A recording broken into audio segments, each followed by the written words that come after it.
Hello, everyone, and welcome to Fresh Energy's webinar. My name is Isaac. I'm going to give people just 1 minute to join the webinar before we get started, but I will be joining pretty quickly because we have a lot to get through today.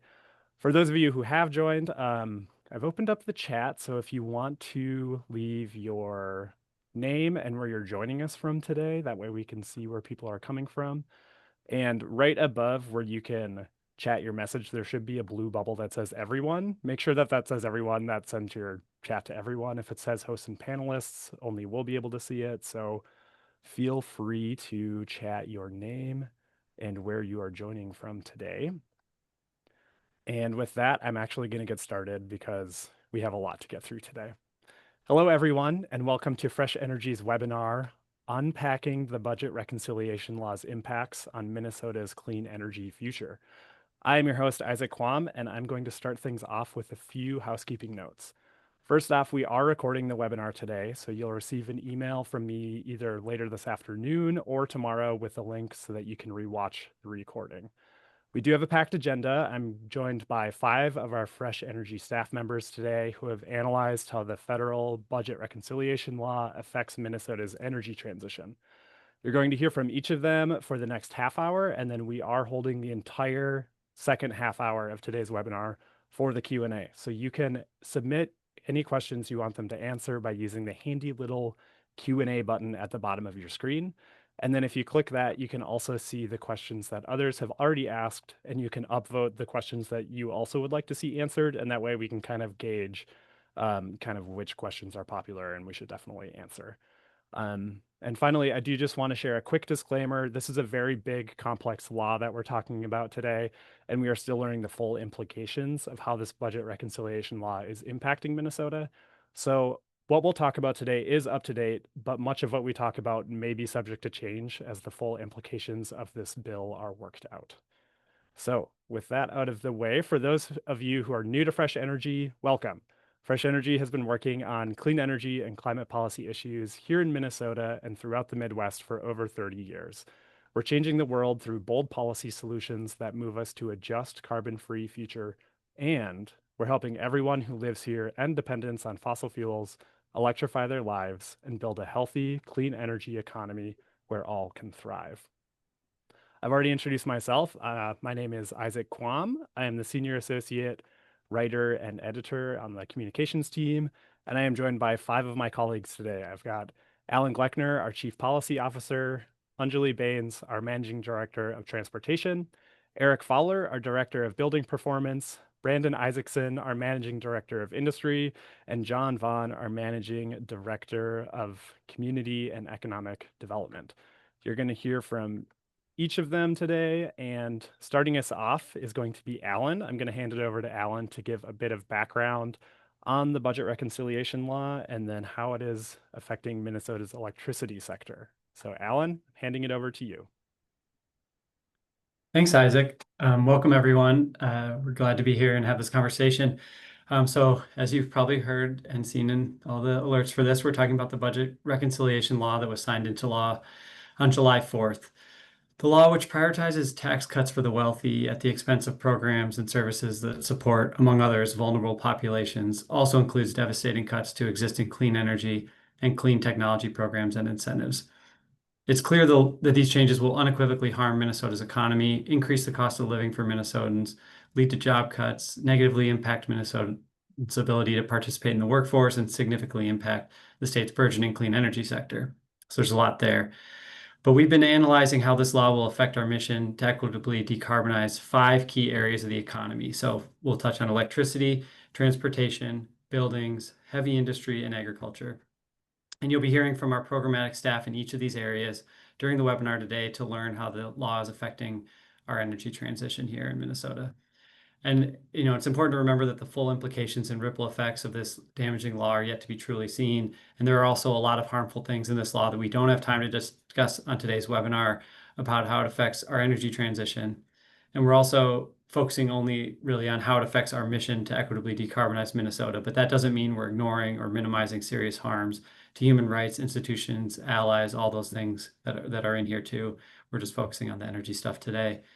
With that said, I'm going to start us off by discussing how the law will affect our electricity sector, which is my purview here. So I'd say compared to some of the other pieces of the impacts here, this one is relatively straightforward and has garnered a lot of headlines. So the Inflation Reduction Act that was passed, a few years ago in the last administration had major extensions for renewable clean energy tax credits, and those are there changes to those, and that's been a headliner piece of this. So particularly wind and solar tax credits for those technologies expire in 2027, which has moved up like 6 years earlier than had been previously been the law.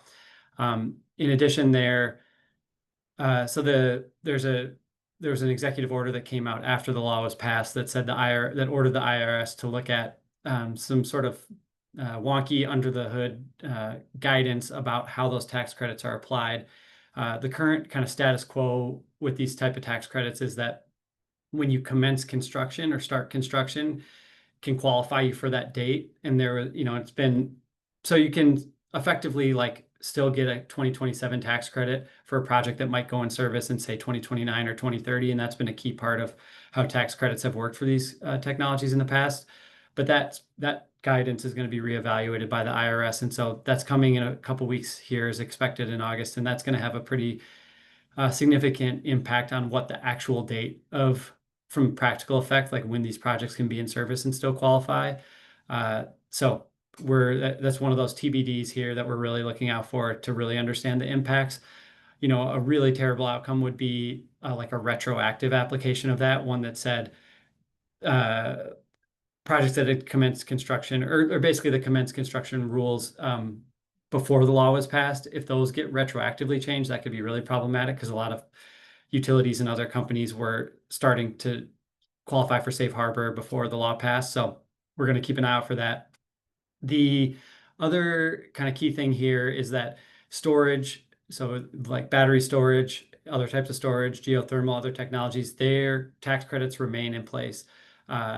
So that's really important. That could have been pretty devastating if those had gotten changed as well, as storage is a really emerging key strategy and technology for us in the electricity sector.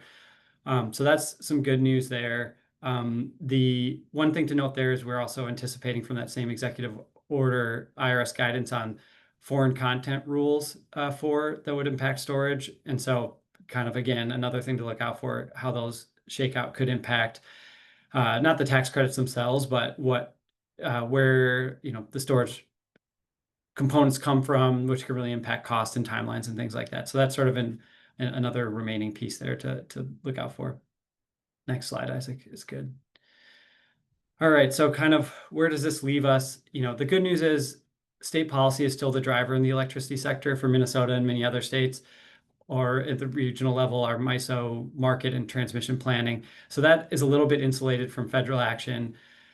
So our state laws still apply. Our state commission is still in charge of our utilities. And so that hasn't changed. I think the biggest thing we're going to look out for on this is cost and timing impacts to the clean energy transition here. We don't see our utilities clean energy plans going away. Nothing's changing with our clean energy laws. It's just going to be, is it going to drive cost up? Is it going to, change timing of when we thought we needed to get stuff installed by? Is it going to shift more focus to storage, which we think could be a good thing ultimately, as we're a little behind there, and that's a really key area to go forward with. So, and from a policy perspective, there's going to be a lot of effort to say, can we get things in under the wire of the existing tax credits before they expire, just to minimize cost to everyone. So I think, big picture, we're not expecting wholesale changes here. It's just going to make things harder, more expensive, maybe impact timing. But those are, the challenges we're going to be dealing with, but it's not a big pivot. It's not, a roadblock that's going to stop progress, is our view there. So I think we can move on. Awesome. Thanks, Alan. I'll kick us off on transportation. So first and most covered is that electric vehicle tax credits are disappearing. So tax credits for new and used personal EVs as well as for commercial EVs will end September 30th of this year, 2025. So if you were planning on buying an EV in the near term, Now is a good time to go ahead and do so. You can qualify for up to 7,500 for new EVs and 4,000 for used EVs if those EVs are bought by September 30th. So we really encourage folks to do that if, again, you're already planning to get an EV. There was also a tax credit for EV charging stations that has also been repealed and will end on June 30th of next year. So these repeals will mean that fewer EVs are bought over the next few years in the US, and as a result, there will be more air and climate pollution than would have occurred in our neighborhood and states. It's also estimated that with fewer EVs, demand for gasoline will be higher than it would have, causing gas prices to rise. So when you add those rising prices to the increase in electricity prices that are also expected from this federal bill, it means fueling costs for EVs and other cars will be higher over the coming years, and driving at all will cost Minnesotans more over the next several years. Next slide. So that's tax credits. There are also some grant funding programs cut in this bill. That includes the EPA's Clean Heavy Duty Vehicle Program, which awarded grants for low and zero emission buses and trucks, and the Neighborhood Access and Equity Grant Program that gave funding to communities to lower local traffic pollution and improve their mobility options. Both of these were Inflation Reduction Act funded, and so funding cuts were somewhat expected. But there was also budget cuts to a longer-standing EPA program called the Diesel Emissions Reduction Act, or DARE program, which has been around for 20 years. It actually started under the Bush administration, and has enjoyed bipartisan support given its success in reducing harmful air pollution from diesel vehicles. So that program had funding cut as part of the general budget cut to the EPA, and that was very disappointing to see. All that said, there is still some good news. Before the Inflation Reduction Act, there was the Infrastructure and Investment Jobs Act in 2021 that included a bunch of funding for clean transportation, including zero emission buses, EV fast charging, and electric postal trucks, and all that funding remains. So on the National Electric Vehicle Infrastructure Fund, the EV Fast Charging Fund, unused EV fast charging funding is still frozen, but a big chunk is going to be released to some states after a court ruled in their favor earlier this summer. Minnesota is not yet on that list to get funding, but we hope it will be soon. And in the meantime, MnDOT is going ahead with the money it does have to build fast charging along the I-94 and I-35 corridors, and 12 fast charging locations are expected to actually be open this year. Next slide. So I think it's really important to a really important point to make with the transportation sector and special electric vehicles is that we are in a completely different world when it comes to EVs now versus 5 years ago when Trump was previously in power. There are now over 100 EV models to choose from, and automakers are committed to going electric because the global market is going to go electric even if the US is slowing down. Minnesota itself saw almost 8% of its vehicle sales being electric last year. So again, while there will be a slowdown without the consumer incentives in the US, the transition to EVs won't be stopped. And as Alan pointed out, there's still a lot of opportunities at the state level to continue progress. A big area that we work in, it will be, of course, on the utility side and making sure the electric utilities have the support they need to make the investments in zero emission transportation, and also work with state agencies and the private market to push for that transition to continue as well. That's it for me, and I'll pass it over to the buildings team. Yeah, thanks, Anjali. Eric here from Buildings. And yeah, unfortunately, we are also looking at an early sunset of some additional tax credits. So I want to start out with 25C and 25D. So these may be for if you are living in a single family home, might be more familiar with these. And rolling them back is going to mean less investment available for more comfortable, resilient homes with lower energy bills. There is still time to take advantage of these this year. And if you're able to, I would say get on it. If you're going to have hope of being able to complete projects before the end of December. So what are those? The 25 the 25C energy efficient home improvement tax credit. So this one does have an overall cap on how much of a benefit you can get from it, but it is up to 30% of the costs of a number of different efficiency upgrades or related activities. So that's going to be an energy audit, an electric panel upgrade, if it's done in conjunction with another qualifying upgrade. Um, you can use this on windows, doors, insulation, as well as a heat pump or heat pump water heater. Um, Now, the 25D, that is the residential clean energy credit. This one does not have a cap.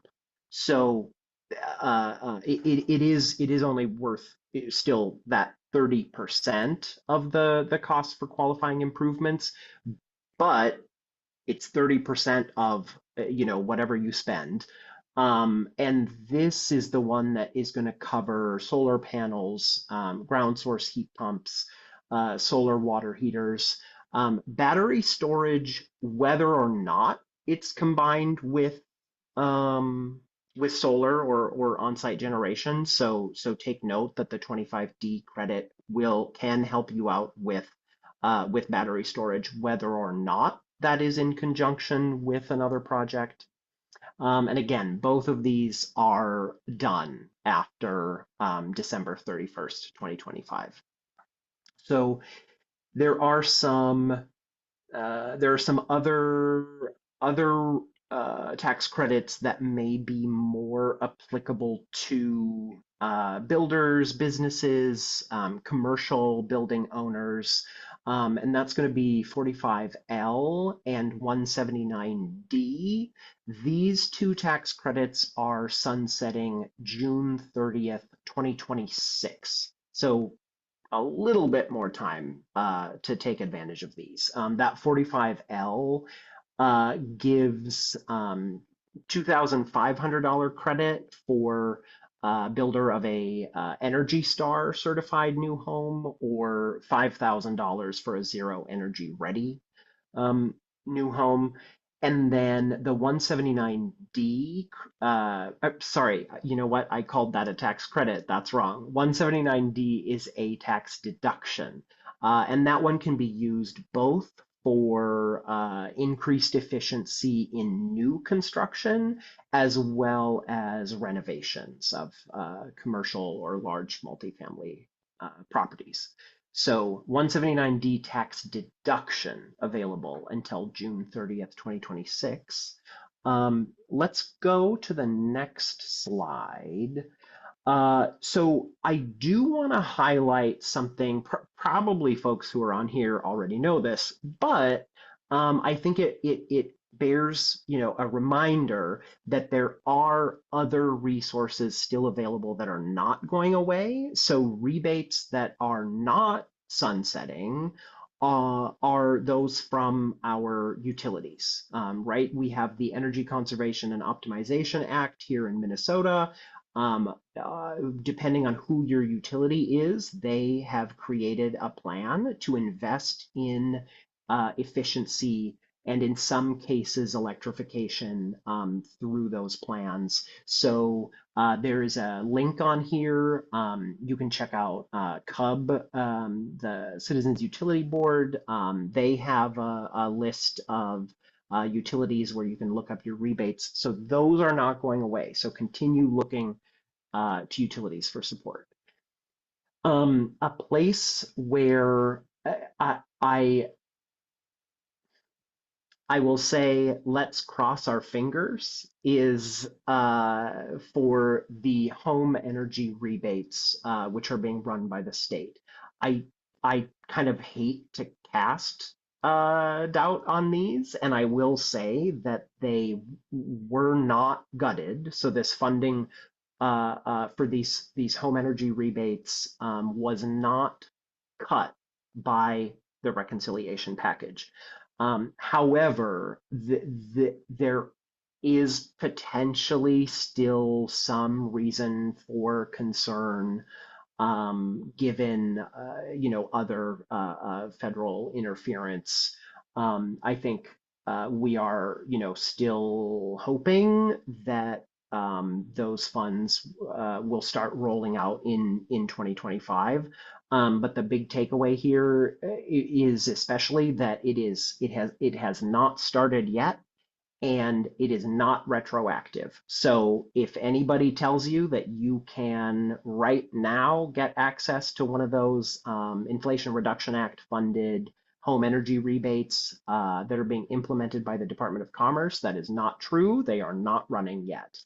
A couple elements that are connected uh, are going to be secure no matter what. It's a lot less funding, but we did pass at the state level. Minnesota set aside money for some similar rebates for electric panel upgrades and air source heat pump installations. Again, that's secure. That's our own state money. And then on the home energy rebates, again, fingers crossed. I just don't want to say that there's no chance of something going wrong there.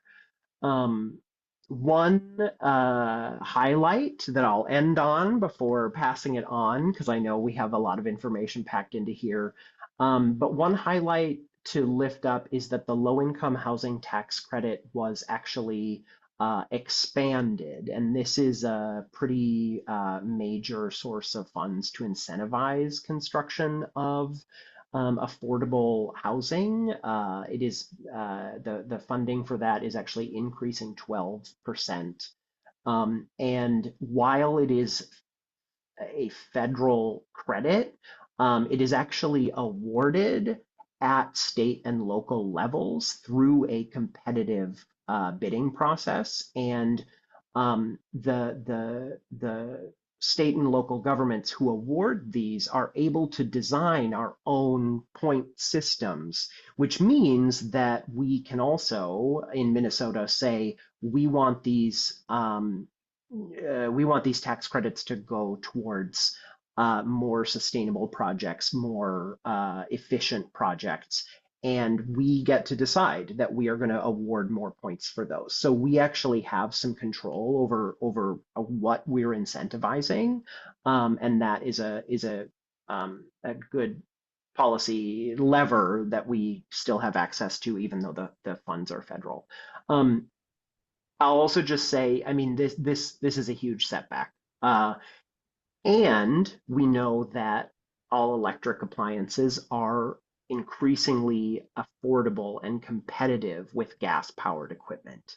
So while this is going to be a road bump, this is going to slow some things down. We're also kind of similar to what Anjali said about EVs. We are in a different place. So there is some reason to be optimistic about the trajectory of the market and how much electric efficient appliances have taken off, especially looking at heat pumps, heat pump water heaters. So that progress will continue even if it is slower. Yeah, I think that's what I have got. And I am passing it off to Brandon, I think. Perfect. Thank you, Eric. Yeah, that was all, really applicable to probably a lot of people on this call. They're, wondering about how that impacts them at the personal level. I'm going to take it a little bit more macro here. I'll be talking about a couple tax credits and some direct funding changes that'll impact some economic development opportunities and also our decarbonization efforts in industry and agriculture. Starting with the 45V clean hydrogen tax credit. As designed in the IRA, this credit provided up to $3 per kilogram for clean hydrogen production. And in order to qualify, facilities originally needed to start construction before end of year 2032. That time frame has now been shortened by 5 years, meaning that they need to start construction by end of year 2027. So a significantly expedited timeline, as we're seeing in many of these examples shared today. So how does that impact Minnesota?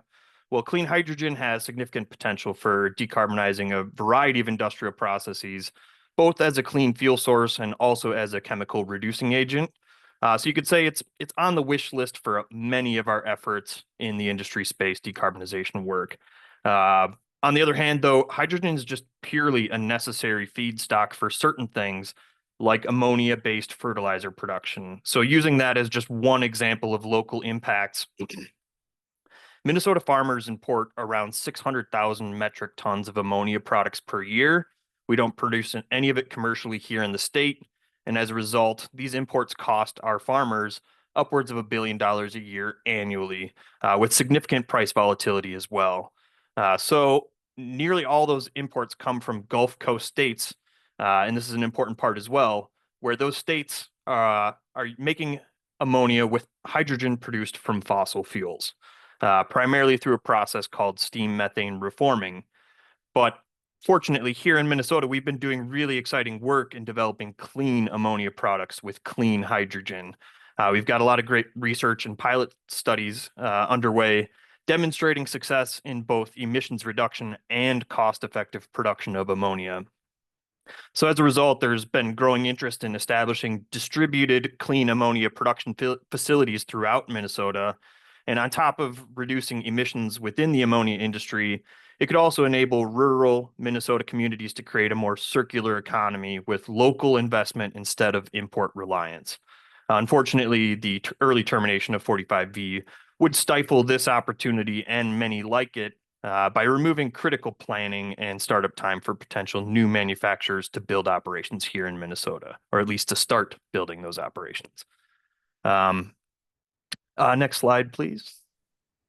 So the 45Z clean fuel production tax credit was also impacted. This credit was originally designed to support creation of cleaner fuels, one of which is something that Fresh Energy's talked quite a bit about, which is sustainable aviation fuel, or SAF for short. And I'd encourage you to check out some of our blog posts and related content if you'd like to learn more about SAF. It's an area that we've tackled both within our industry team and within our transportation team. So Anjali can also speak to the changing dynamics in this area as well. Unlike 45V, this credit was actually extended from 2027 through 2029.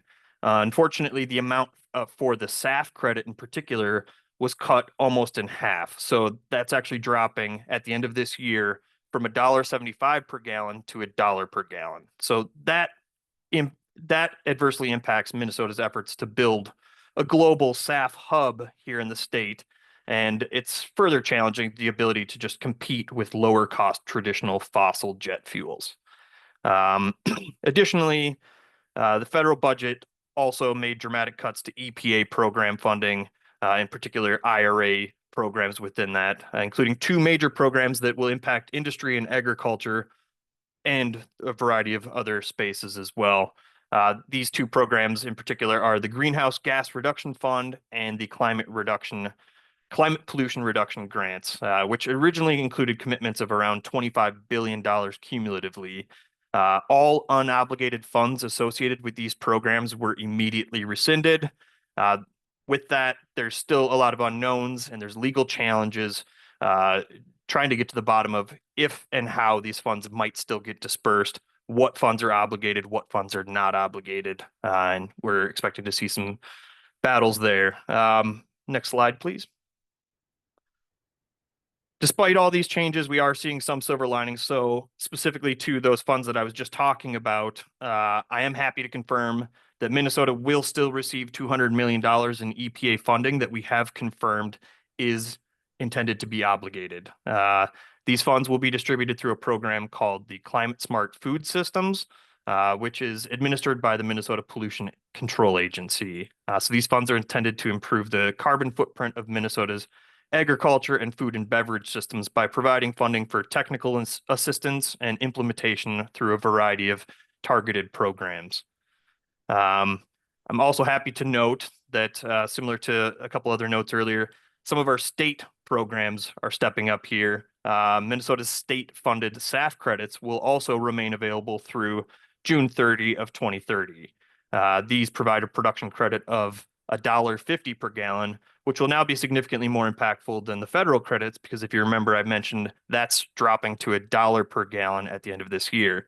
So this further highlights the increasing importance of state level programs and the policies here in the state at this time. So that's where Fresh Energy will continue to make positive impacts and drive bold policy solutions. And with that, I'll pass it on to John. Thank you, Brandon. Well, that was kind of a segue to things that Minnesota controls. And there's a number of things that are going on in Minnesota that the federal rescissions and uncertainty will not affect, that will move forward. The foremost amongst them is the new Minnesota Climate Innovation Finance Authority, commonly referred to as the Green Bank. They have been making loans for about a year now. They've made 10 loans up to $31.5 million.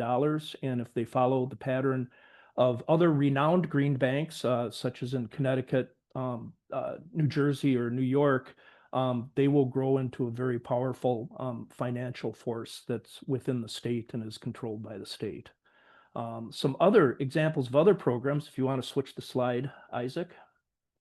And also noting, referring back to what Eric was saying about the rebates, is that there's $20 million Versource heat pump and electric panel upgrade grants from the 23 Minnesota legislative session that are attached to the rebates. So finger crossed for the federal rebates, but there's still some additional resources that would still be in place. Back to the Green Bank, they have a $100 million lending capacity, and they have been staffing up. They've actually done they're a new state agency, 22nd Green Bank in the United States, and they've been staffing up this last year while making loans. And so I expect them to become much more active as time goes on here.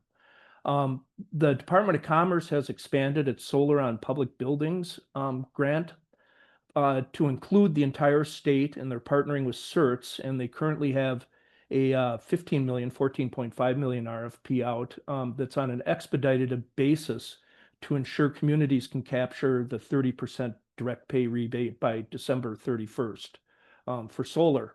So if you know of a community or live in a community that wants to put solar on public buildings, this resource is on a fast track, and I encourage you to take advantage of it.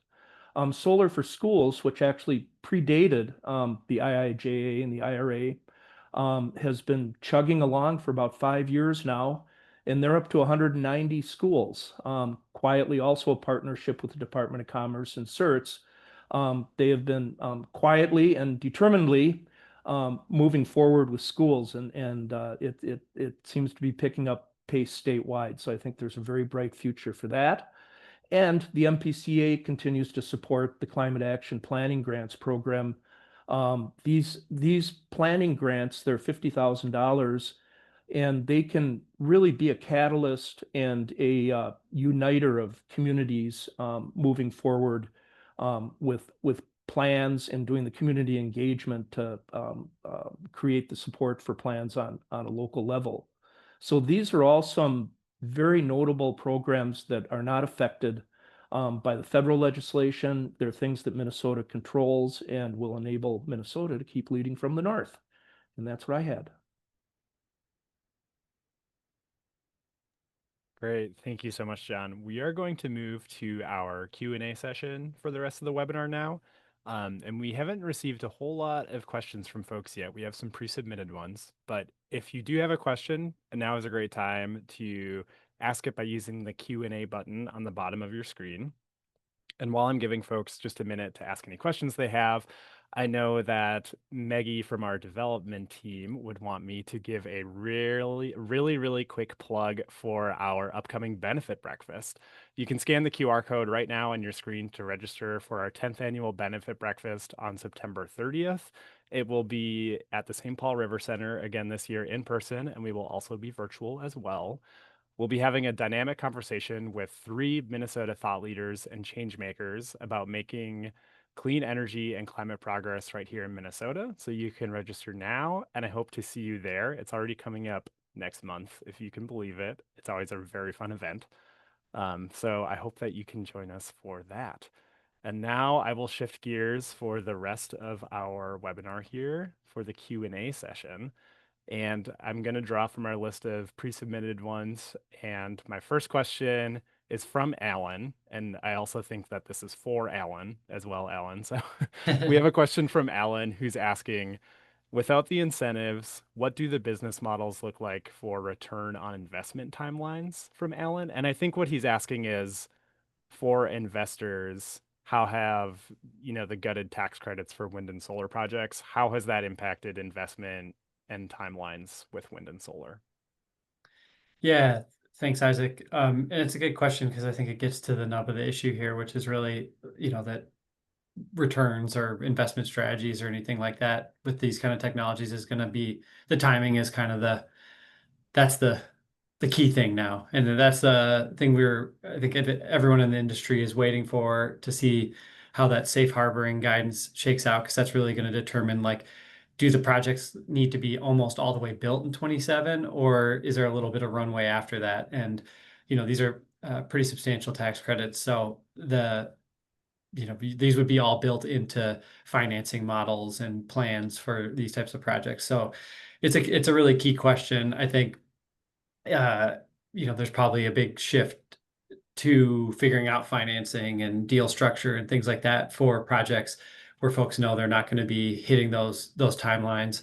And that's where I think, we're curious to see are some of the funds that were going to be going into some solar or wind projects shifting to storage or other opportunities like that, where we're still seeing some positive benefit. It's just sort of like a re-optimization of capital deployment to still hit clean technologies.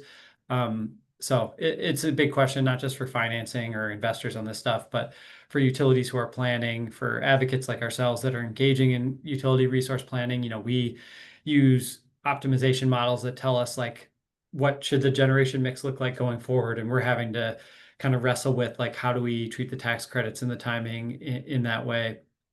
And same with, MISO that's planning the transmission system. That's a big part of the discussion for their transmission planning, taking into account the tax credit. So, it's the timing is everything on that. And that's what we're going to be eagerly awaiting for some clarity. Yeah, that makes sense. Thanks, Alan.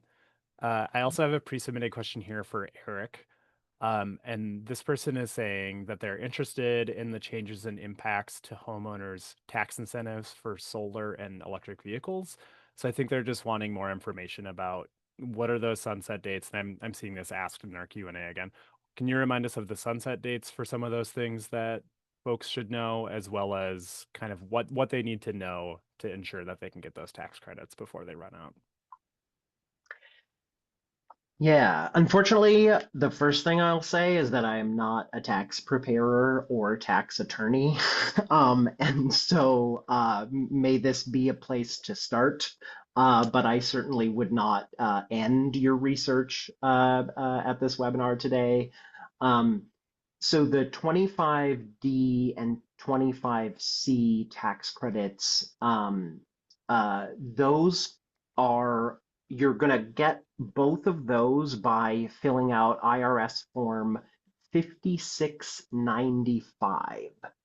And I actually have been, I was trying to confirm the exact language, and I am unfortunately seeing a few different conflicting interpretations of whether you need to have placed in service the upgrade or just spent the money on the upgrade. As I'm looking at the IRS website, I think the most cautious best advice I could give is that the project is going to need to be finished and placed in service. I had hoped to have that confirmed a little bit better, but I'm seeing some conflicting things, so I would interpret it as, more cautiously. And again, the sunset dates on those for both 25C and 25D is December 31st, 2025. Thanks, Eric. I think that answers the complete question. If not, feel free to submit a question again. I'm also seeing a question here for Alan about the budget reconciliation law? And are there elements in this new law that promote dirty energy? So not just about removing tax credits for clean energy, but are they also making it easier to build dirty energy like coal, natural gas, things like that for electricity generation? Yeah, on the electricity side, that's a good question. Not from like a tax credit perspective that I'm aware of. There's certainly other federal actions like changing, greenhouse gas regulations. We've seen delays or elimination of, things like coal ash or mercury standards that are going to certainly impact coal retirements in things like that. And then there might be things on the extraction side that, we don't have that in Minnesota for, oil or gas or coal or anything. So I'm not quite as up to speed on that piece, and like federal permitting isn't a huge deal for us up in this region either. So there might be some things hidden in there for that side. I think, on the not really directly related to the reconciliation bill, but we are seeing a lot of cost increases on natural gas generation equipment and power plants and turbines and lots of things like that. So, and who knows where with exports and things like that, like the actual natural gas pricing is going to go. But there's other things on the ledger balancing, potentially some increased costs on the clean energy side that might not be directly to this bill. But yeah, I think this is, promoting dirty energy is broader than the electric sector. So certainly in transportation and heavy industry agriculture, there's some real pieces there too. So why don't we go to Brandon and then Anjali, if you have anything to add. Yeah, so 45Q tax credits are specifically designed for carbon capture and sequestration, and there was already a credit in there specifically for enhanced oil recovery. So really optimizing oil recovery in extraction. And so the credit for carbon capture and sequestration used for enhanced oil recovery was expanded from $60 to, I believe, $85 per metric ton of sequestration specifically used, again, for enhanced oil recovery. Yeah, I'm happy to answer on the transportation side. So I didn't mention this, but actually one of the other things that happened in this bill was a change to how the corporate average fuel efficiency, fuel economy fines are basically established. It eliminated fines for automakers who don't meet fuel economy goals. So it basically took out the teeth from the enforcement mechanism that was spurring automakers to make more and more efficient vehicles. So I'd mentioned that the tax credits going away mean more, less EVs will be bought, more gas vehicles. This is also the other side of it, is that the sort of enforcement mechanism to make gasoline vehicles more efficient has also been taken away. And then separately, not in this bill, but in a proposed rulemaking that we'll be sharing more about in the coming days, there's also an attempt through the EPA's rulemaking process to change how our vehicle tailpipe emission standards that affect personal vehicles, how they're established. Right now, they include greenhouse gases, and there's an attempt to take that away. There's a big, long process ahead to see what happens, but that is another example of how gasoline-powered and diesel-powered vehicles would be benefited from both the federal reconciliation bill and then also some future action that's taking place under the EPA. And I did, just a general, I had read this, oil and gas did get a tax break, essentially. They are getting 100% bonus depreciation, some of their assets, and that just means they save money in the long term and they don't have to pay as much taxes. So that was like a big win for them as well. Thanks, Anjali. We have a question from Cotty for Alan. You answered this a bit in the chat about, does anything in the reconciliation law affect the closure date for the Boswell coal plant up in Cohasset? Yeah, so these are the two coal plants in northern Minnesota. You say you can see it from your dock. I've been on a beautiful lake up there that's like crystal clear that you can also see it from. So I wonder if it's the same one. But the short answer is I don't think so. We hope not. And it's complicated. I don't think there's anything directly in there that that passed. Therefore, these coal plant dates will change. But the whole exercise of getting these coal plants retired and keeping those dates in place and achieving them depends on building things to replace them, and we're expecting and so far the plans have been a lot of clean energy infrastructure and transmission lines and things like that to achieve those retirements. So certainly like delays in being able to implement that stuff or making it more expensive doesn't help. But the short answer is no, but it's not helpful certainly, and we're really looking closely at that. Just right now, there's an open proceeding where utilities are in front of the Minnesota Public Utilities Commission, and Minnesota Power is in this stage right now where they're proposing their long-range resource plan that would cover these retirement dates. And so we're actively working on, how do we achieve those? How do we keep those? How do we replace them with as much clean energy as we can? So that's an active thing we're working on, and stay tuned. You'll see some stuff from us when we finish that analysis and that proceeding continues. Hopefully sometime this fall, you'll see a first update from us on where we see that. Perfect. And I have a question from Bob in the chat as well, and he is saying, has the receptivity / cooperativeness of local commercial power and co-op distribution entities changed with everything going on? Is it harder to, I assume, hook up like a solar array to the grid? I know that this will be for you, Alan, but I know the cost of solar panels is changing with this, and how does that impact if you want to put solar on your roof? Yeah, I mean, I think the timing thing we touched on, if you can get it done in time to capture those tax credits, is huge. And like John said, if you on the commercial building that's a government building, like go for it, and there's money, and like really push that. It's really different with all the different utilities that serve people, like the timelines for that and everything. I don't think, I think I would find it unusual if this law passed and now they're going to be like, we're going to make it harder to hook up. It might change the economics for you, certainly. And I think knowing that there can be a fairly long and detailed process to achieve interconnecting your solar with your utility is important to know when you're looking at these really tight timelines.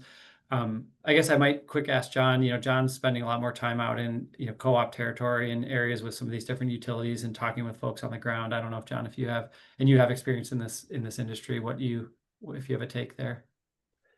You have to December 31st, and the quicker you talk to your utility, and they all vary in terms of their turnaround time and their interconnection process, but it would the best be gotten on as soon as possible. Perfect. Thanks, John. Mm-hmm. There was a question for Anjali that you answered in the chat, but I do just want to raise it so that, in the recording and for folks listening to hear. You talked about NEVI funding, which is providing some chargers to recharge your electric vehicle as you're traveling in Minnesota.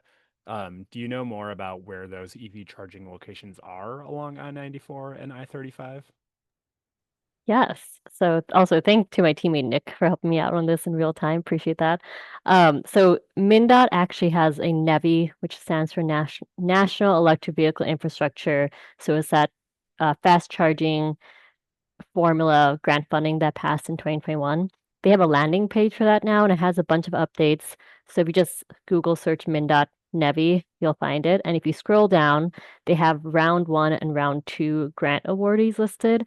And the round 1 awards are what is to be expected to be built this year. And so you can get actually a list of the sites that they're planning to build and have operational by this year. And then the round 2 sites just got awarded this spring. So it'll probably take a couple years for that to get built, but that'll be the next set of fast charging coming to Minnesota.